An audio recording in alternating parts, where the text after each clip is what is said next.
Hold on. Let me clarify what I mean. My name is Paul Gavin, and I've been making my entire living as a freelance musician for 3 years, 0 months, and 14 days, and it is my mission to show you that you can do the exact same thing. I want to give you my quick thoughts on why I think performers should not be teachers and what exactly I mean by that. Have you ever had a music teacher that didn't really feel that invested in you? It's the worst experience ever, right? You're interested in a topic, but it seems like they're not interested in you. Their explanations aren't very helpful. They're unprepared. They don't have any resources to point you to. They don't celebrate your successes with you. No encouragement, no investment, no interest. But they're taking your money. That ain't cool.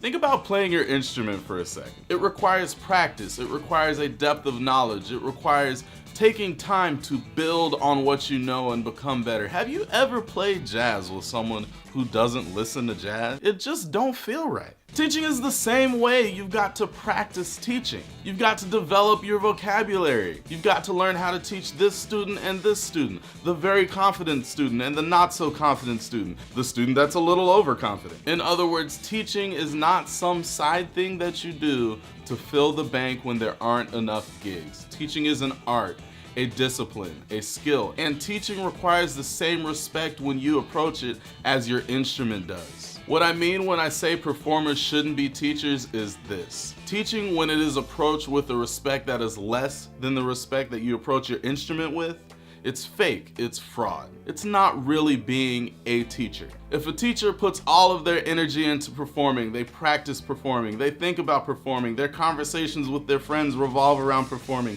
the videos that they watch, they revolve around performing, everything is about performing, except for the 1 or 2 days a week where they teach.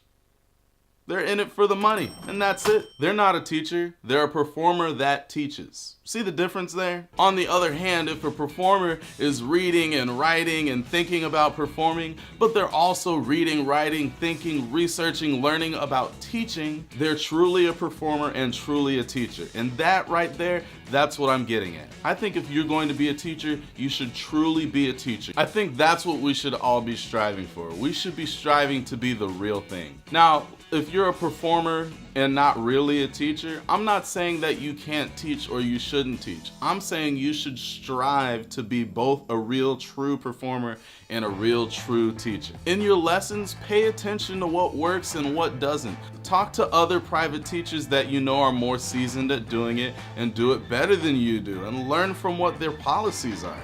What's their lesson policy like? How do they deal with students that don't practice when they should? What do you do when a student is discouraged? You should know the answers to these things if you're going to truly be a teacher. Read a book or two if you want. Start assembling resources for your students so you're prepared when they ask a question. Level up your knowledge on teaching, and I promise you'll be on your way to being a real, true teacher. And that's going to mean so much for your students. Hey, I'm curious, I want to hear from you. Who was the best teacher you've ever had, and what made them that? Tell me about that in the comment below. I would love to hear from you, and I know that we could all learn from your experiences. If you found any value in this video, I would love it if you would share it with your teacher friends, but also hit that thumbs up. That's going to help me reach more people, and that's going to mean that there might be better teachers out there for the world. Do you want that? If you want that, hit the thumbs up. If we're meeting for the first time, me and you, hey, nice to meet you. My name is Paul. On this channel, I do drum cams from the gigs that I play all the time. I do vlogs that give people an idea of what it's like to be a freelance musician, and I also do educator resources for private teachers and also for band directors on how to more effectively teach your drum students. If that sounds like something that would be interesting to you, then you should hit the subscribe button. That will help me keep you informed on when the next video comes out. Hey, there's a lot of negativity out there in the music business. What I want me and you to do is lock arms, lift each other up, and rise together. I will see you in the next video.